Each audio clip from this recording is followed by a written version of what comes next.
show with two retired detectives that were in the thick of New York crime, fast and hectic. They got some stories and some jokes, even an interview with the most popular folks. Off the cuff, one episode just ain't enough. Get a little laughter and an interview too. It's maybe the best thing you can do.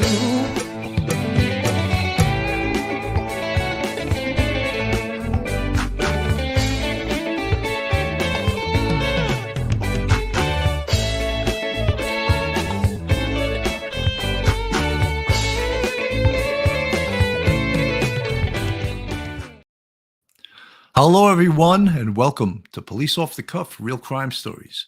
I'm your host, Bill Cannon. I'm flying solo today. I'm a 27-year veteran of the NYPD. Some exciting things happening in New York City. We have a new mayor elected as a Democrat. He took office on January 1st. He's a retired NYPD captain, and he's also the former Brooklyn borough president. Now, the city is really recovering from many things. And one of the things it's recovering from is 8 years of this de Blasio, who was, many people agree that he was the worst mayor in New York City history. And he took a city that was the safest large city in America and turned it into a city with homeless people sleeping all over the place. The subways occupied by an occupying army of homeless people, crime ticking upward. 500 murders for the first time in over 10 years. So a lot of people are expecting good things from Eric Adams. And specifically, if you don't have public safety, you don't have anything.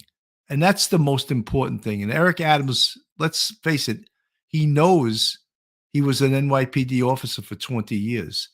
He knows the blueprint is there. The blueprint is there to bring public safety. He was brought up to the 2-5 precinct the other night in East Harlem.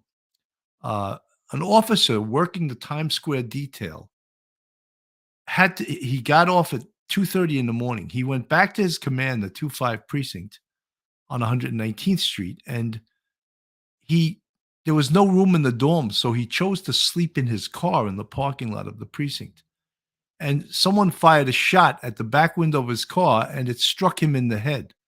So Eric Adams and the whole entourage of the police department went up to the 2-5 precinct. I'm going to play a little file tape of what he said. We'll share the screen, and it's encouraging in a way. But we've heard this before.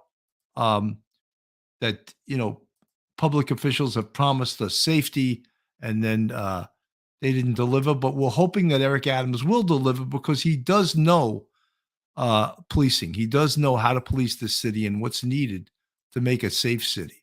So let me put him on the screen and we'll hear what he had to say. We'll see if it's encouraging at all. I am Mayor Eric Adams, and I'm joined here by members of the police department, Commissioner Sewell, First Deputy Commissioner Caban, and a longtime advocate on behalf of police officers, the union president of the PBA, Pat Lynch. We are truly happy but angry. We're happy to see that Keith, after performing a duty late last night, resting to start another day tour, while in his car, was struck by a bullet. We're happy when I sat down and visited him in his room.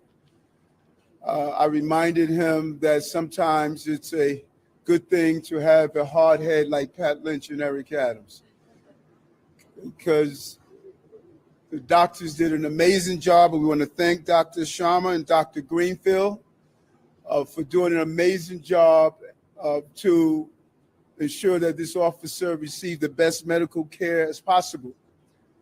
And as I looked at Crystal, his wife, I knew that this could have turned out differently. I knew that a bullet, when it strikes an individual, it does not stop its path. It continues to rip apart the anatomy of a family and a community.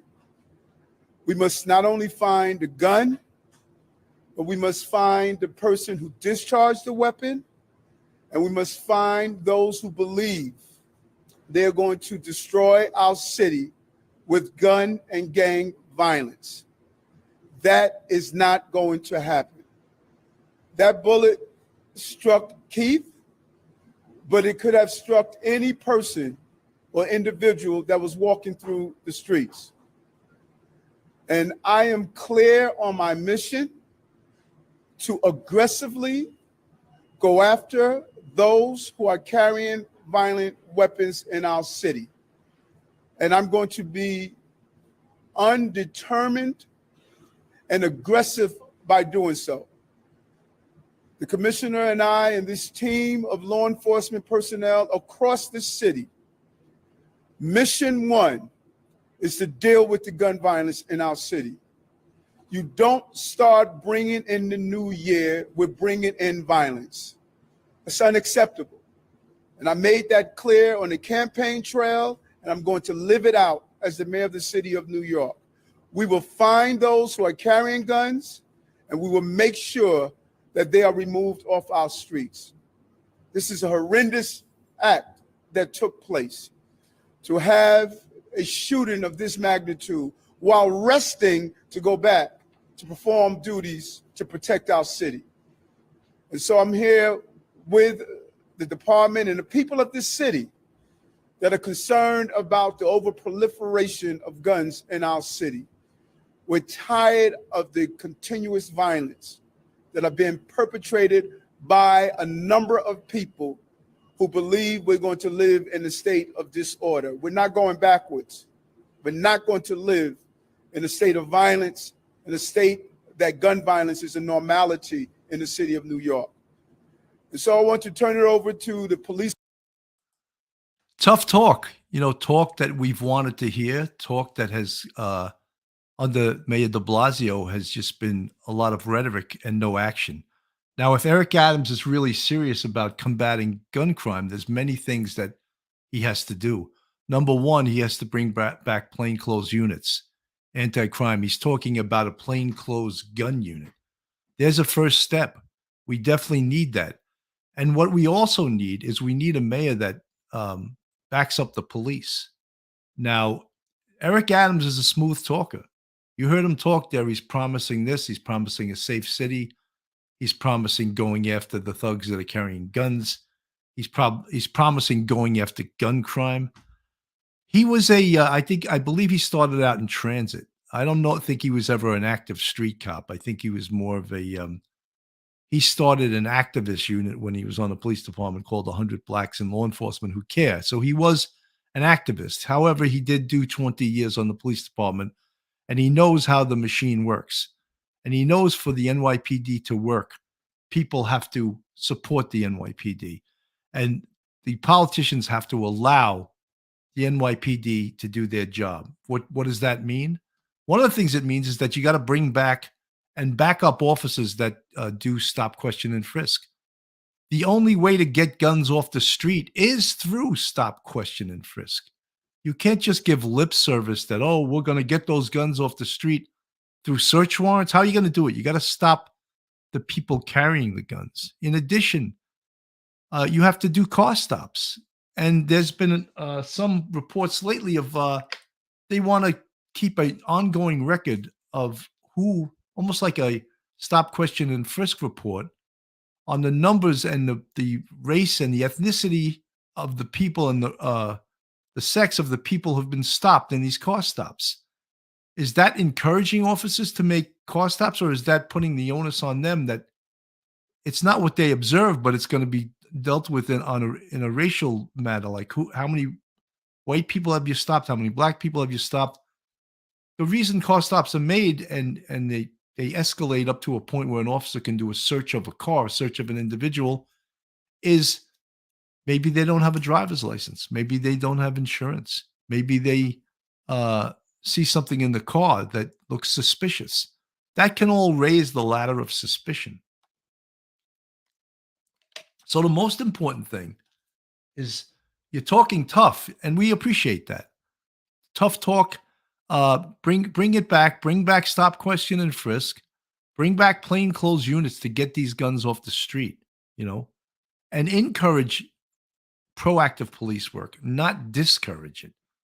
Police officers are not scarecrows that are supposed to stand out on the street and just and not do their jobs. They're supposed to do their jobs. This is the another report of where the officer was shot in the 2.5. It's going to play another perspective on this.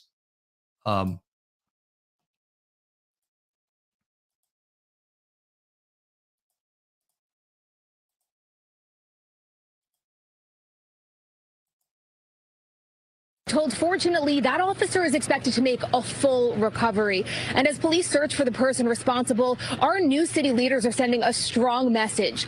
Gun violence will not be tolerated in the city. You don't start bringing in the new year with bringing in violence. It's unacceptable. Mayor Eric Adams and Police Commissioner Keyshawn Sewell pledging to tackle gun violence head on in their first news conference together since being sworn in after an officer was struck by a bullet early this morning. There are no stray bullets. There is someone firing that weapon. Police say the officer was in his personal car parked in the lot at the 2.5 precinct along East 119th Street. He had just finished a New Year's Eve shift and was resting before his next tour. Around 6:15 a.m., he woke up to pain on the side of his head and his window shattered. You can see the bullet round in this photo released by the NYPD. An on-duty sergeant saw the officer getting out of his car with his head bleeding. He was rushed to New York Presbyterian Hospital. We are lucky, fortunate, and grateful on this New Year's Day. Doctors say after surgery, the 7-year veteran of the NYPD will make a full recovery. He was hit in the temple, and the bullet was deflected partly by the window or his skull. It missed vital structures by millimeters.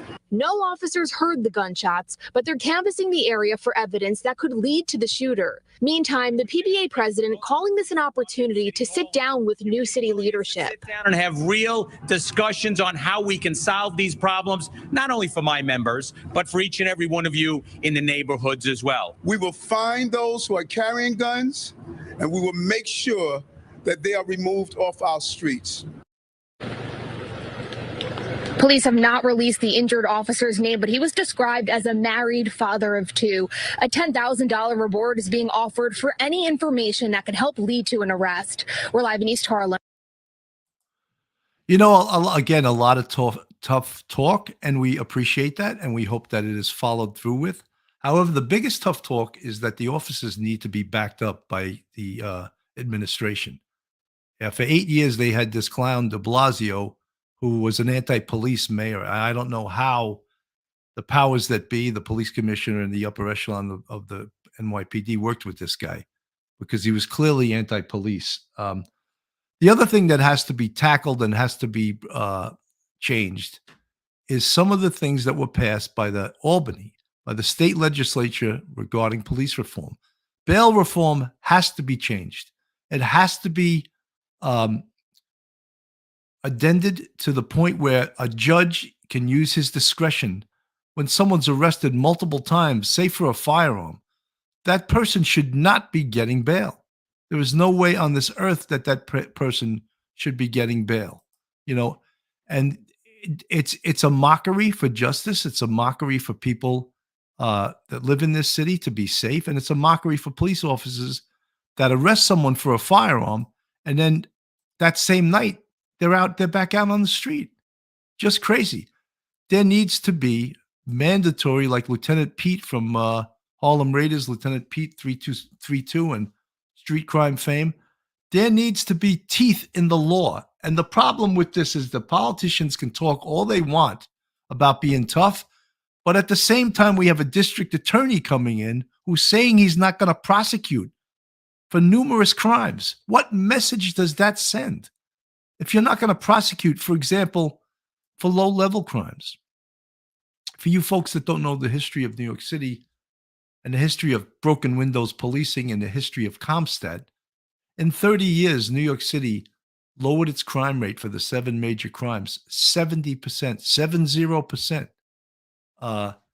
The new DA, someone's asking, is a guy named Bragg, who was a former U.S. attorney. He's coming in. He's a progressive. He's talking about not prosecuting for this, not prosecuting for that.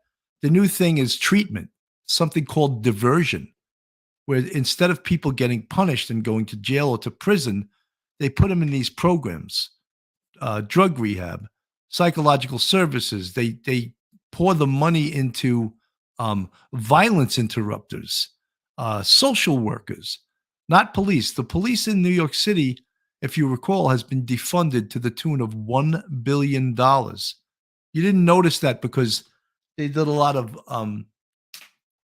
sort of political moves. By one of the ways they saved a lot of money was from taking school safety and I believe the Department of Traffic out from under the police department's budget. So it didn't directly kill the police department too much. Raines, you asked me to comment on NYPD arresting kids at Applebee's as unvaccinated. Adams will keep mandates in place as well. Look, police have to do what they're told to do. They're ordered to do certain things. I'm sure members of the NYPD don't want to arrest people for being unvaccinated. I mean, but that's a political thing. If they're ordered to do that by the powers that be, they cannot refuse an order. An officer raises his right hand, takes an oath not to refuse any lawful order. So if an order is unlawful, yes, but they must obey all lawful orders. So I'm sure most police officers don't like the fact that they have to arrest people for being unvaccinated. I find it ridiculous too. One of the things also is that Adams has sworn that he will not lock the city down regarding COVID. That he's going to keep the city open, keep the schools open, and that's a big thing too, because he was on George Snuffleupagus, my favorite broadcaster, the other day, and I'm going to show a little bit of this, what he said to Mr. Snuffleupagus here, and his name is actually Stephanopoulos. So ever since he did that softball interview with Alec Baldwin, I call him George Snuffleupagus. That's what he deserves. Once again, New York City, and the new mayor, Eric Adams, was sworn in from Times Square at the first moments of New Year's. He gave his inaugural address at noon. I chose Times Square as the site of my swearing in because I take this important office as a time of great challenges for our city. Despite COVID-19 and its persistence, New York is not closed. It is still open and alive because New Yorkers are more resilient than the pandemic.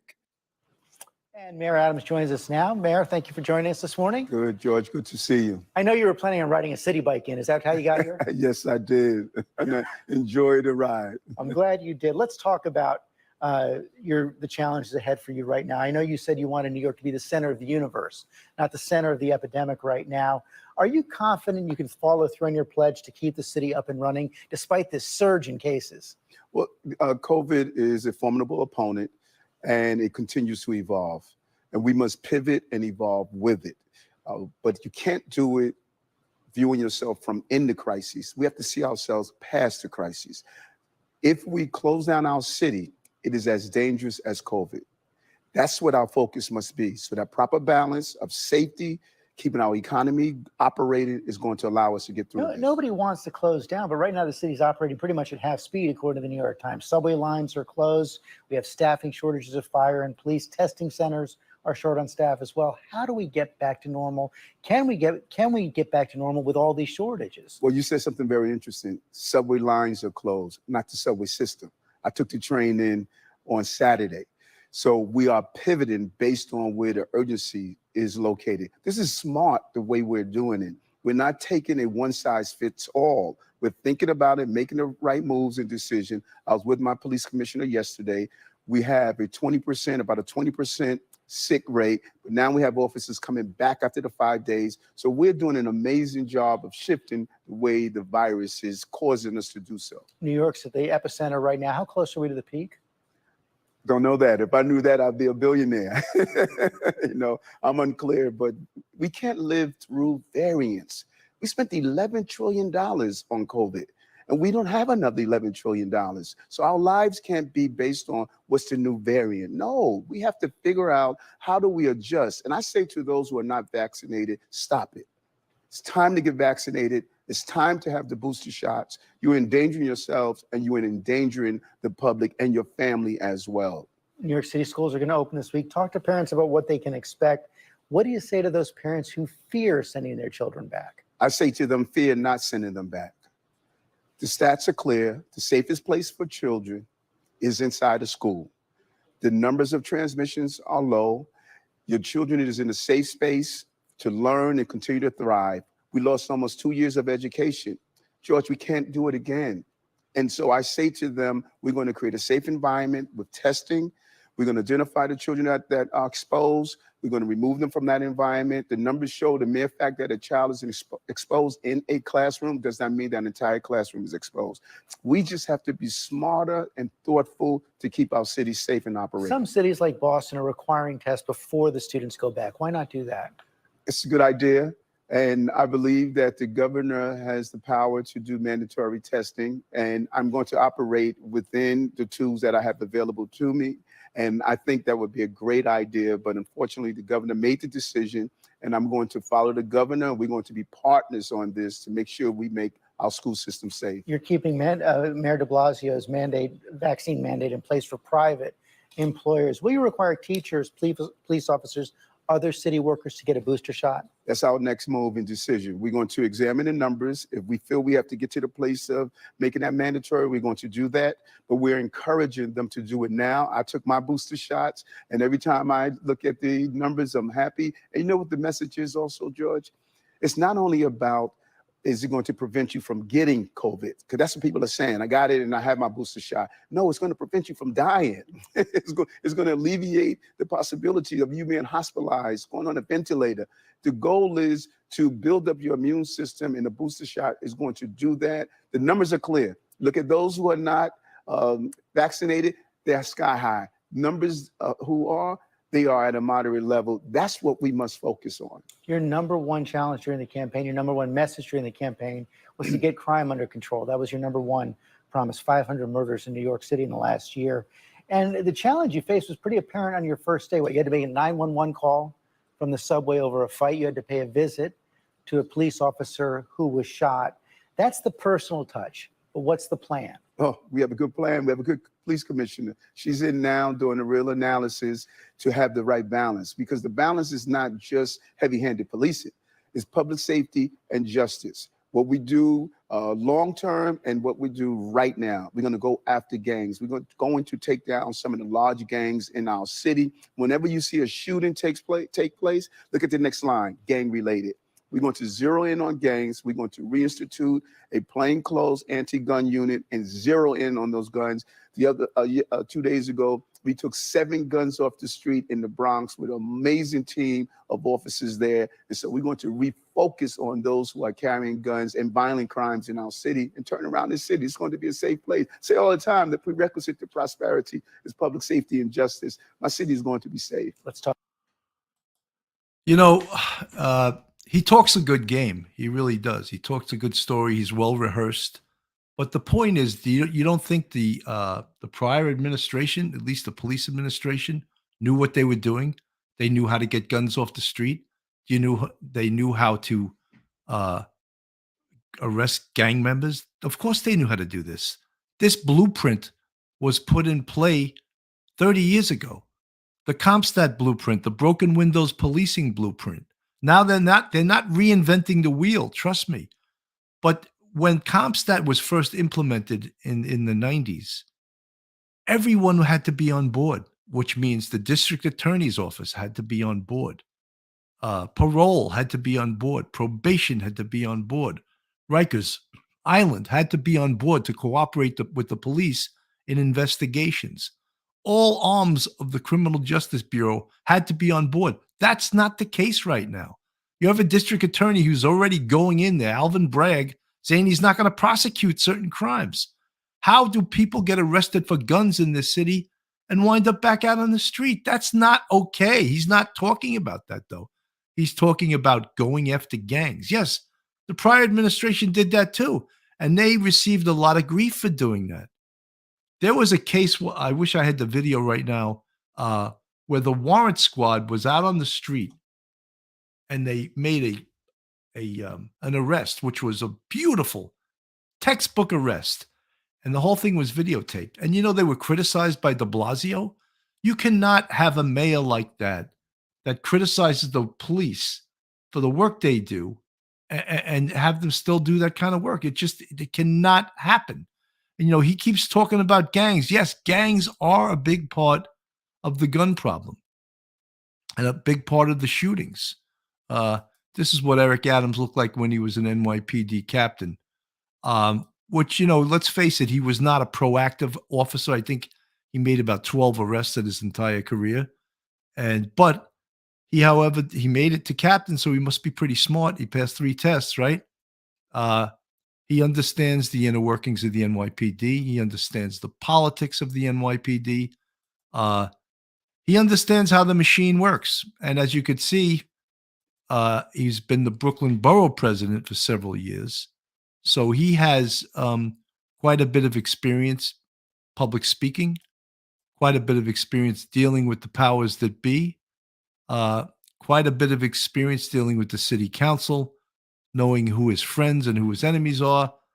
But now he also has to work with Albany, which has basically done a huge disservice to police in taking away many tools. These are some gang members been arrested in gang takedowns. They have, in several of the housing projects across the city, they've had entire gangs just take these housing projects over and just really cripple the residents. Jimmy Emery Adams, to his credit, is against illegals voting. Something I think, Jimmy, that would be ruled unconstitutional. A lot of these progressive morons, they don't know the law. If you ever saw AOC, Alexandra Ocasio-Cortez, she's a lawmaker, but she has no clue about the law. And either do these city council people. Most of them are morons. They don't know the law whatsoever. And when they get questioned on the law, they like dribble on themselves. A good example was the diaphragm law. They had no idea what they were passing. Absolutely no idea how difficult it is for an officer to physically make an arrest, especially if someone that doesn't want to be handcuffed. And they made it a misdemeanor for a police officer to put his knee in the perpetrator's back. Just total lunacy. I wanted to speak about a couple of things that has been on my mind. Subway crime. Subway crime now is epidemic. One of the big problems with subway crime is homeless people have just occupied the subways now like it's their second home. Well, it's their first home, actually. And the other thing is they took away the huge tool that officers had of arresting people for theft of service for jumping the turnstile. Now that's a civil matter. So let me explain to a lot of folks that aren't in policing. If someone jumps the turnstile and has someone jumps the turnstile and gets arrested, the officers can arrest them for theft of service misdemeanor. And based upon that, they have something called search incidental to lawful arrest. So what every good officer does once someone's arrested, they search you. Lo and behold, guess what officers were covering a great deal of off of turnstile jumpers? Guns, knives, illegal weapons. Hello, Ruth Ann Griffin. Good to see you. Calling out to some people in the chat. Folks, I just want everyone to know this is really my first regular show of the year. I did a Coffee with Cannon yesterday. But if you're new to the chat and you're not subscribed to Police Off the Cuff, please go on our YouTube, hit that subscribe button, ring that bell, give us a thumbs up. We have a Patreon if you want to support us financially. There's 3 different tiers. for $5.99 a month, you can be polish my rack. Excuse me, you're the bucket for not for $6.99 a month. I believe you can polish my rack, and for $9.99 a month, you can be dipped in butter. And we also have a YouTube membership, and everyone who's in the chat that has that green font, you guys are members of our YouTube family, and I appreciate you. Thank you so much. And let me just get back to some of the things that needs to change under this new mayor. When I speak about the blueprint that the NYPD has, the NYPD drew up that blueprint in years and years of Comstat and broken windows policing. So they know how to do it. Time traveler, there's nothing in that bucket. Actually, there's $2.99 if you join the bucket. That's what you'd pay us a month to be a member. So that blueprint is very important, because that blueprint enables them to follow a blueprint of how to fight crime across the city, because it's been done. And New York City didn't become the safest large city in the United States by resting on their laurels. They did it through stop, question, and frisk. They did it through aggressive investigations into gangs. They did it into aggressive operations into grand larceny teams, into grand larceny auto teams, into robbery teams. The follow-up investigations that precinct detective squads do after patrol, uniform officers, and now hopefully Adams is sincere about bringing back anti-crime. He mentioned bringing back he mentioned bringing back a plainclothes unit, to take guns off the street. Now we'll see if he actually means that. Will he do that? We'll see. We'll see if he does that. I'm hoping that he does. He talks a good story. I'm going to bring up another thing where he talks about crime and how he's going to get tough on guns. And let me bring this little video up here. Thank you.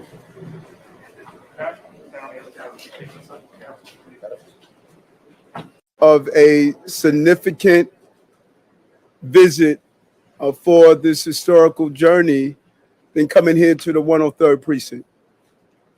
You know my story. This is the precinct I was arrested and beat as a child.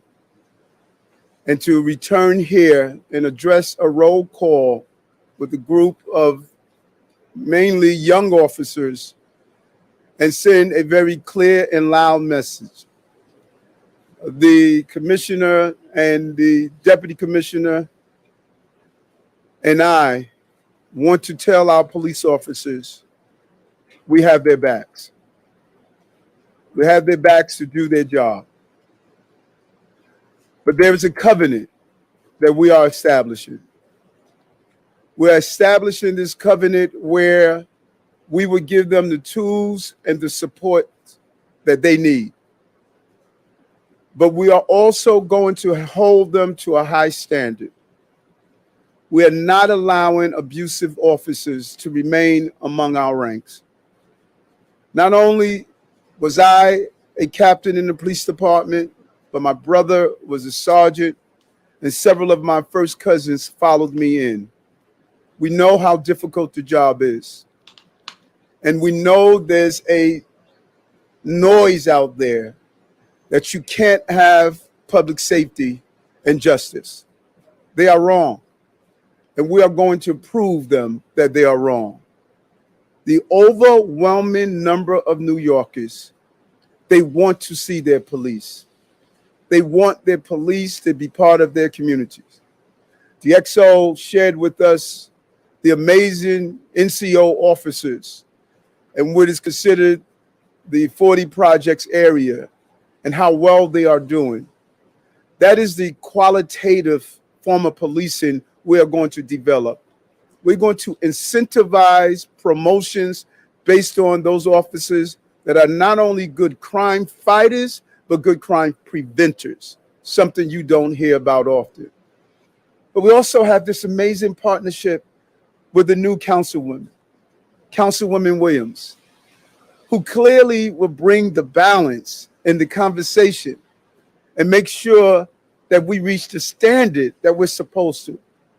So this councilwoman, unlike any other administration, my local elected officials will have their calls answered by city agencies.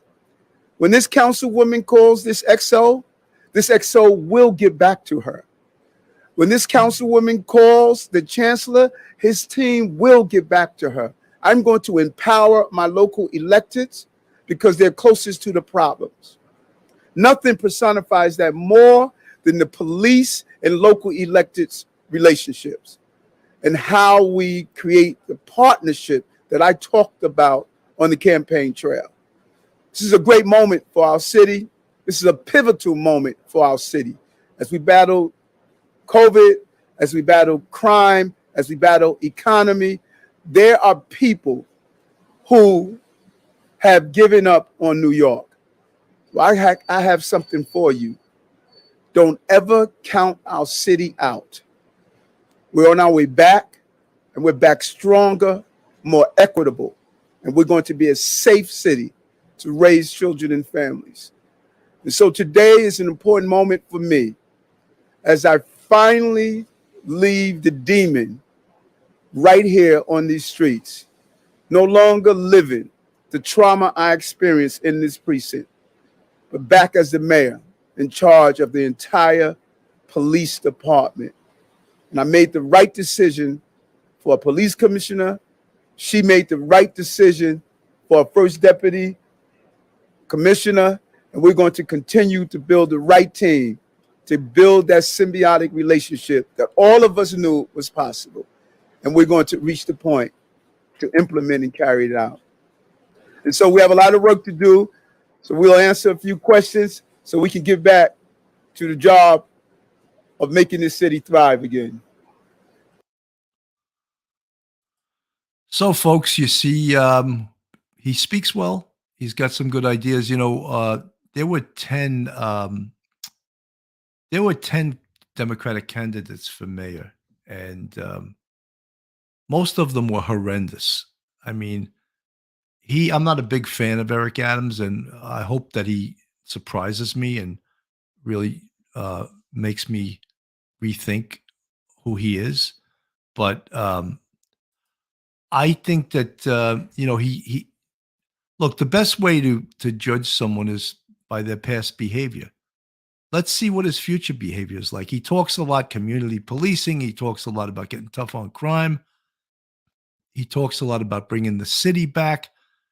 This city never had to be brought back. The city was destroyed by a mayor named de Blasio for 8 years. Why would we have had to bring it back? And I'm not one of those people, and I'll say it right out front. I don't believe that crime has gone up because of COVID. I think that's total nonsense. I think that's a progressive talking point, and it's an excuse. I think crime has gone up in New York City because of bail reform, because of the lack of support for the police, about some of the other criminal justice reforms that Albany has enacted. That is the reason that crime has gone up in New York. It has nothing to do with COVID. If anything, less people are out on the street. There's less victims out there. So how is crime going up? And how about this? Also, de Blasio had the horrendous Thrive New York, which was run by his wife, which dealt with the mentally ill. There's more mentally ill people walking around New York City than ever before. I've never seen so many. And hand in hand with that goes most homeless people, in fact, are mentally ill, or else they probably wouldn't be homeless. And I'm not saying all, but most. Homelessness is a problem of alcoholism, drug addiction, and mental illness. Those three things. I remember I said that one time on LinkedIn, and I got attacked by some progressive that so disagreed with me. I said, yeah, I just did 27 years on the NYPD. I have no idea what I'm talking about. I've just picked that out of some magazine. So homelessness is a big problem, alcoholism, drug addiction, and mental illness. So that's what needs to be addressed with the homeless population. But the homeless population does not belong living on the streets or living in the subway. That's intolerable. And that has to be addressed right away. And I hope that he does address this. Lee Perry, I'm just going to read what you shared. Yes, quiet hostility as it crossed the bear. He said he was arrested and beat up as a child, and now here he is. He's the mayor. So it just shows you the American dream is still alive. He started out as a police officer, made it to the rank of captain, then became the Brooklyn borough president, and now he's the mayor of New York City, the largest city in the world, and he is now the mayor. So what does he have? What is there any beef he has with the system? He made it pretty damn far, and we want to know about. I talked about the partnership within the criminal justice business. For you to make a serious decrease in crime, you have to have that engine hitting on all cylinders. And by that, I mean you need the police department being focused on certain problems. But with that focus, you need the district attorney's office to be on board. And clearly, the district attorney has a different agenda than the NYPD. If this new guy, Alvin Bragg, doesn't want to prosecute people for lower level crimes, then how is the police department supposed to take a bite out of crime? It's really ridiculous that, so if they're going to talk about it, they really need to get on board with all the other entities of criminal justice, parole. I've never seen so many during the last few years, so many cop killers paroled from the New York State system by Andrew Cuomo. I mean, he seemed to take pleasure in releasing cop killers. Just incredible to me. It's so when they talk about they're going to do this and they're going to do that and they're going to drop crime this way and they got this plan and that plan. Look, the blueprint is there. You're not going to reinvent the wheel. The NYPD knows how to reduce crime. The NYPD knows how to do police work, but they have to be backed up by the politicians. They have to be backed up by the government. They have to be backed up by the community. They have to be backed up by the public. I mean, in the last few years, we saw what I would call as a war on police, not just in New York City, but across the nation. I'm just going to show a quick little video of the new police commissioner who was the Nassau County chief of detectives, and we'll show a bit of this be on the screen, and you'll hear her talk.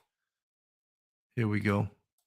And as a mayor, I chose who I know is going to bring our city back and create an environment where we're going to raise healthy children and families. I'm so proud this day to tear down barriers. This amazing law enforcement professional, she carried with her throughout her career a sledgehammer, and she crushed every glass ceiling that was put in her way. And today, she has crashed and destroyed the final one we need in New York City. We have a strong, powerful new police commissioner, Chief Sewell. Yeah.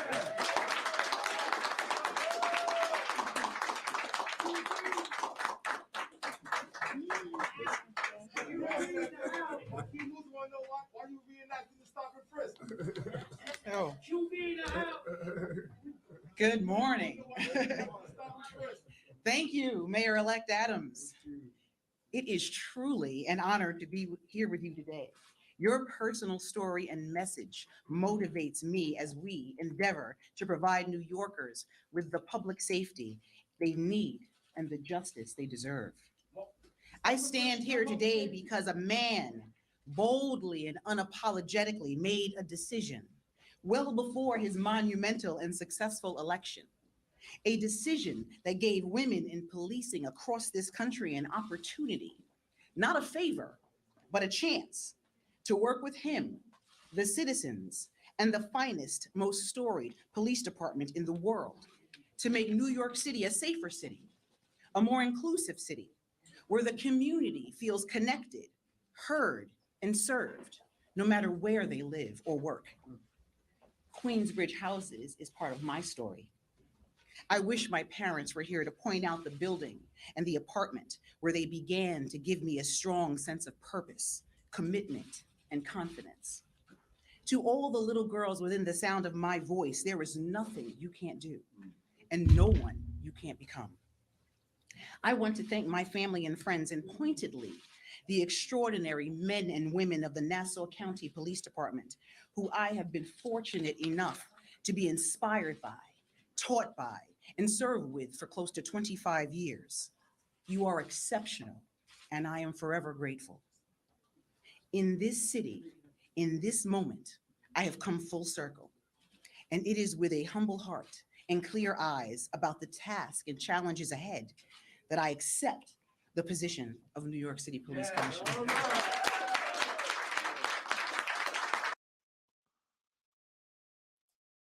So she's very well spoken. She's very professional. She did 25, a little less than 25 years on the Nassau County Police Department. She looks good. She speaks well. That's important. That's the kind of job that you have to be constantly being able to speak to the public. Let's see how well she does. Let's see. She can talk the talk. Let's see if she can walk the walk. When you heard her go to the stage, you could hear some of the agitators in the crowd saying, "Why are you bringing stop and frisk back?" Well, because we would probably we'd probably like to get guns off the street. Lieutenant Peter Pranzo, thank you, Pete, for the $10 super chat. Thank you for all your support to Police Off the Cuff in 2021, 2022. You're the man. I really appreciate you and Richella. Thank you so much. Coach, someone wrote last final hope for New York City, Eric Adams. Look, I think that I want to see when the first, from a police perspective, I want to see how he backs the police up when something happens that's puts the police in a bad light. I want to see if he actually backs them up. If you remember earlier in the de Blasio administration, he totally did not back the police up at all. And that's a disgrace. And we'll see. Ryan Investigative Group. The mayor and the prosecutors in the city have to support and encourage aggressive enforcement for violent crimes. The governor has to get rid of bail reform. You know, Bill, I agree with you. I think that they really have to if not get rid of bail reform, they have to amend it. And they have to put an amendment in bail reform where a judge, if he feels that the defendant before him does not qualify for bail, being that he's been arrested numerous times in the last couple of months or couple of weeks, that the judge can remand him. That's not in the law. They also need to amend discovery. That, we all know, being in law enforcement, what discovery is, that the prosecution has to give the defense all the paperwork and all the evidence they have going forward. And that, I think, has been an unnecessarily harsh thing for the district attorney's office to have to deal with. So it's these are some of the things that have to change. Some of you guys had just asked me before, where's Phil Grimaldi? And I'm looking today. He couldn't make it at this time, and all of a sudden I look and here he is. There's Phil Grimaldi. So he popped up out of nowhere. I don't know. He's straight out of Brooklyn, and here is Phil showing up. Good to see you, Phil. How are you, Billy? You caught me in the middle of I was taking down some Christmas decorations, and I just got done. I said, let me jump on because I really was interested in this topic that you were talking about. And am I okay? Can you see me and hear me? Oh, you look good and you sound good. Yeah. Yeah, I'm sitting on the front porch. The Christmas trees up, through the window. You could see it. We still keep that up till the 6th, as tradition holds. But I started taking down some stuff when we talked earlier, and just getting done. So I figured I'd jump in. Where are we in this conversation? Philly, what we're talking about is basically, he's Eric Adams, we know, is a retired NYPD captain. He's talking a tough story on crime. We know that to be tough on crime, you have to have the support of the community. You have to have the support of the entire criminal justice bureau. And at this time, I don't feel that we really have the support of the district attorney's office. This new DA is a progressive. He's already talking about not prosecuting certain low-level crimes. The whole way that broken windows policing works is to prosecute lower-level crimes. And if the DA doesn't cooperate, if the parole doesn't cooperate, probation doesn't cooperate, it can't work. You need the cooperation of the entire criminal justice bureau. Billy, I couldn't agree with you more. I actually just had the same conversation with my brother earlier today. He came out telling me, it sounds like Adams is saying the right things, which he is, because he was on a press conference yesterday and he said something that I thought really hit home. His statement was that we cannot allow, and I think this is verbatim what he said, we cannot allow people to walk into a store, take stuff off the shelf, put it in their pocket, and leave without fear of prosecution or being even stopped. So that's where we're going to start. He seems like he wants to embrace the broken windows policy, which obviously worked in the past. It would work again. The only thing I'm concerned with, and I brought this point out to my brother Nick, the progressive DA in Manhattan, Billy, you hit it. The first thing that he talked about was prosecuting and continuing to look into the Trump organization. That's what his goal is. That's what his ambition is. I don't think he cares very much about the goings on in Manhattan, where he's the district attorney. He already said he's not going to prosecute low-level crimes, misdemeanors, disorderly conduct against police officers, resisting arrest. I could go on and on and on. We know what they all are. The lower quality of life crimes. I mean, if an officer does a car stop and during that car stop he's assaulted, he's not going to if he's resisted, if an arrest situation starts out as a car stop and it goes to an arrest situation, and if the person resists, they're not going to charge resisting arrest based on a violation. Now, I think I broke that down pretty quickly. It's a little bit more entailed than that, but basically, if the interaction with the police starts as a violation, which a car stop would be, moving violation, could be a parking ticket, whatever, and they resist arrest, he's not going to charge the resisting arrest. Now, what kind of policy is that? What kind of backing is that with the police officers that are out there throwing on the uniform every day, putting on a bulletproof vest, strapping on a gun belt, and being abused, being shot at? We just had officers shot in the last couple of weeks. I think we've already really visited that. So I think he's sending the wrong message, that DA Bragg. And, we have an ex-police captain that knows the ins and outs of the police department. He spent many years on. I think he's well-versed in policing, and I think he has the ability. He has the tools. I think if he gets behind the membership, I don't think the membership needs to get behind him. I think all the officers on the job, he's got to get behind them and show them he's going to back them. And then if you have a district attorney's office that's going to back the police department and the police commissioner, then things may turn around. The other thing is that we know, because we did so many years on the police department, this is a very young police department. Many of the best and most experienced veterans have retired because of maybe a lot of it was intolerable policies that they were forced to work under. The 8 years of de Blasio that saw the city go from the safest large city in the nation to what it is today. And, you see the homeless population on the street. Like, how is that allowed? Isn't that when a society loses its citizenry? Like, how is someone that goes to work every day, does the right thing, pays taxes, follows the laws, how are they supposed to go on the subway and not be able to get a seat because 5 homeless people are living in the car that they're trying to travel to work in? How is it okay to pitch a tent on the malls of Broadway on the Upper West Side? How is that okay? How is that allowed? I mean, we're seeing this in other cities across the nation. San Francisco, of course, is one. LA. How are those things allowed? How does a society allow that type of thing? How do you take the tools away that police officers need to enforce the law? How do you take those tools away from them? Disorderly conduct. I can't even imagine what constitutes disorderly conduct these days. Are they even allowed to use that that violation disorderly conduct? Are they? I don't know. It's been a long time, but it would seem not, because that was a tool that was used as almost as a last resort when someone got really disorderly, someone got in your face, someone started cursing. Those was a tool that was very important to police officers. I don't know if they in fact have that anymore. Well, Bill, you brought up something about the subway system in the beginning of your last statement. Um, if you get into a subway car, now I was a transit cop in 1982.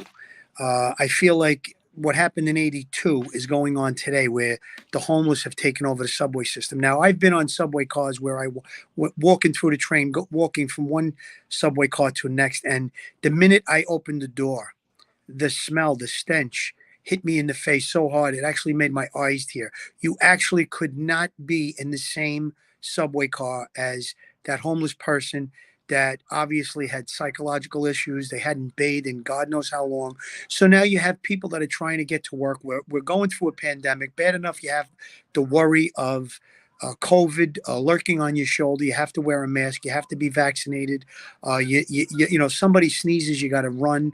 There's all these different things we have to worry about. And now you have quality of life is like at zero right now in New York City, especially in the subway system. So I think those things need to be addressed. Obviously, Billy, the things that are going on in the city today, we saw them once before. We figured out how to fix them.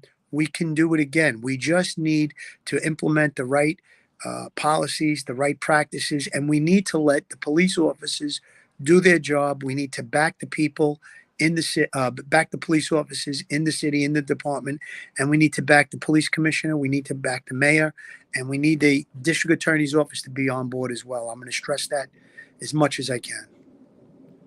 It's I mentioned before, like a big thing is that they also took away the tool that officers used to make an arrest for jumping the turnstiles, which used to be a misdemeanor. It was a theft of service misdemeanor. Now it's a civil matter. And you folks in the chat, we are not callous towards homeless people. Believe me, we have helped hundreds, thousands of homeless people in our police careers. However, homeless people do not belong living on subways. They just do not. It's a public health problem. It's a dangerous problem. And, they need counseling. They need mental health counseling. They need maybe alcohol, drug counseling, and they need a place to live, and the place to live is not the subway, and the big problem, the catch-22 is that a lot of the shelters in New York City, you speak to any homeless people, they say they're dangerous. They don't want to be there. And, obviously they're probably telling the truth, but how safer is living on a subway car? It can't be very safe. Billy, when you have people that are obviously with psychological issues, mental health issues, and then you add the component of possibly drug issues, and then you just take general physical health. We're in a pandemic. Now you have these people that they're mentally unstable.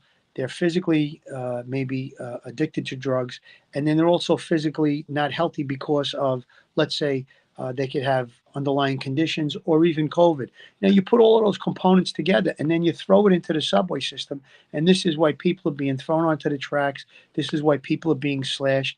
If they get to the point where they're living in the subway for a long period of time, when you come into their space, you're actually violating their personal space in their minds. You know what I mean? So this is how these, you could just walk by a person and stop to, look at your cell phone. And now that person takes it as, being obviously mentally unstable. They take it as you're invading their personal space and they lash out. And this is how all of these things are happening. These aren't problems that are too hard to figure out. They're difficult at the face, obviously, but they're not that hard to figure out. I think that with the right leadership, and I'm really hoping and praying that Eric Adams can do that we could take back our city and have a safe place to go out with our families and our friends, go to lunch, go to dinner, go to work, go do whatever it is you do in New York City and be safe and be comfortable and not have to look over your shoulder. We had a really long period of time. I felt very comfortable taking my family into Times Square and doing all the different things that we did over the years and going to see the Christmas tree at Christmas time and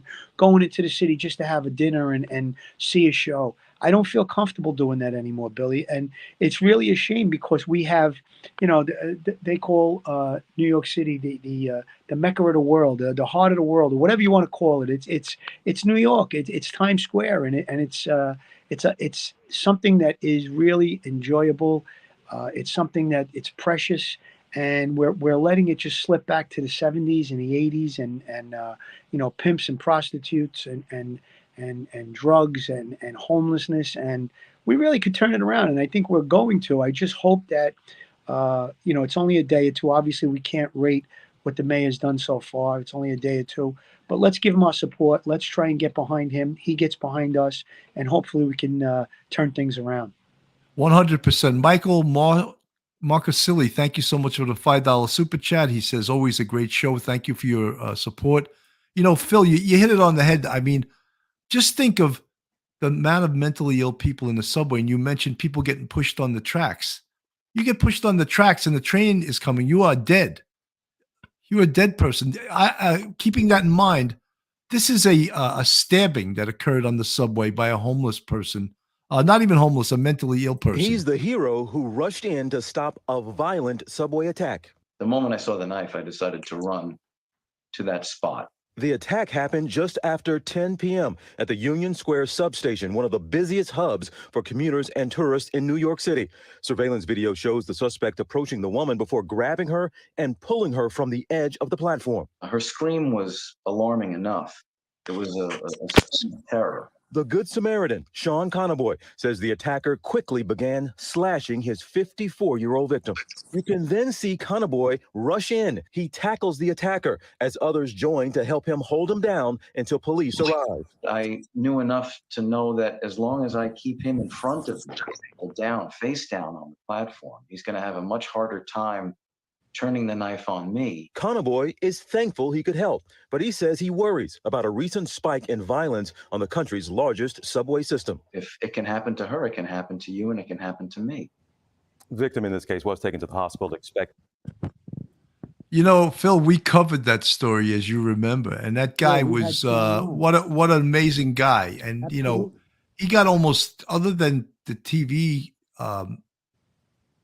people pointing out what he did, almost no one else in the government thanked him for what he did, and it was amazing amount of valor. He saved that woman's life. Absolutely. And I'm calling out the mayor right now. And we said it before, and I'm going to say it right now to the new mayor, Eric Adams. Honor him. Give him the key to the city. He did something that not very many people are capable of doing or would do. And he saved that woman's life. And I think that, listen, I don't want vigilante justice out in the street. I don't want people taking matters into their own hands. But in that specific instant, that second, he probably saved that woman from being killed or very seriously injured. He needs to be recognized. This is the people that we need to recognize in 2022. And I just hope that the mayor, Eric Adams, if he's listening to this or he sees this or someone can get to him, let's start off the new year right. Let's honor a guy like that. I don't think he got much recognition at all, Billy, and you're 100% right about that. We had him on our show. We tried to get the message out. He was a true hero.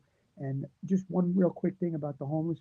A lot of the anti-Asian attacks that have been occurring, there's been an uptick in anti-Asian attacks. I think the majority of them, I don't know the exact statistic, but a majority of them were people who were homeless or mentally ill. And again, now we have a separate problem where Asian people are being targeted. Whether it's got to do with the coronavirus or not is really not what I'm getting at. The point is we need to help these people that are on the street. There's just too many of them. They need help. And homeless outreach was a great program. They kind of scaled it back.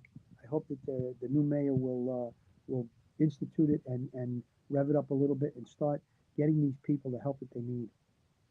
100%. Folks, again, if you're in the chat and you're not subscribed to Police Off the Cuff, please go on our YouTube, hit that subscribe button, give us a thumbs up, ring that bell, ring my bell, ring my bell, ring that bell. And also you can join our Patreon or our YouTube. Look, Eric Adams, we're hoping the best. We're rooting for the guy. I'm certainly rooting for the guy because I love New York City. you know, and I want to be able to go into New York City and feel safe. I want my wife to be able to go into New York City and feel safe. I want my son and his girlfriend that live in the city to be safe when they ride on these subways. But you have to let the police do their job. And twin, justice should be a mandate. Justice, yeah, but also public safety should be a mandate. And that's what we're all about. We're all about public safety. And that's what really should be a mandate, is that people should be able to go about their life and be safe and not have to fear being attacked or being pushed onto the tracks of a subway station by some, we used to refer to them as EDPs, emotionally disturbed persons. So that's the most important thing. So, folks, this was sort of a spur of the moment show. I decided to do a show because I saw that Eric Adams is out there and about and talking, and we got a new mayor. And I want to thank everyone for joining me today in the chat, joining the show, and supporting Police Off the Cuff. Philly, last words? Last words. Listen, we're in a very difficult time right now. I couldn't wait for 2021 to be over because there was just so many bad things that happened. But I'm looking forward. I'm being optimistic. 2022 didn't start out so great, but I think we have a chance to really turn things around. We have a new lease. We got rid of Bozo the Clown that was in City Hall for the last 8 years. Eric Adams, like I said, he has the ability, he has the tools, they're right at his fingertips. Let's hope that he can do things to turn the city around. And in generally, with the COVID, we're going to go through a tough time for the next week or two, they're saying. Let's get through that. Everybody stay healthy. I just want to give one quick plug. There's a new show that's on television from the former chief of detectives. Obviously, Billy, you know Bob Boyce. It's called New York Homicide. There's an episode that's going to be coming up in where I did a segment in it. I don't know the date yet, but when it comes, I will definitely announce it on the show. It appears on the Oxygen Network on Saturday nights at 9 p.m. Then it replays a bunch of times. It's sort of like The Perfect Murder. It's very similar. I don't know. Did you catch it last night, Bill? No, I didn't get a chance to catch it. It was guys that you would know. It was a case from Manhattan. I'm sure you know the players involved. But, yeah, look out for that. And, again, guys, just everybody stay safe. Keep your chin up. Stay healthy. And let's keep, positive. Let's stay positive in this crazy time. Folks, thank you so much for supporting Police Off the Cuff Real Crime Stories. On behalf of myself and Phil Grimaldi, have a great night. Good night, everybody, and stay safe. One episode just ain't enough.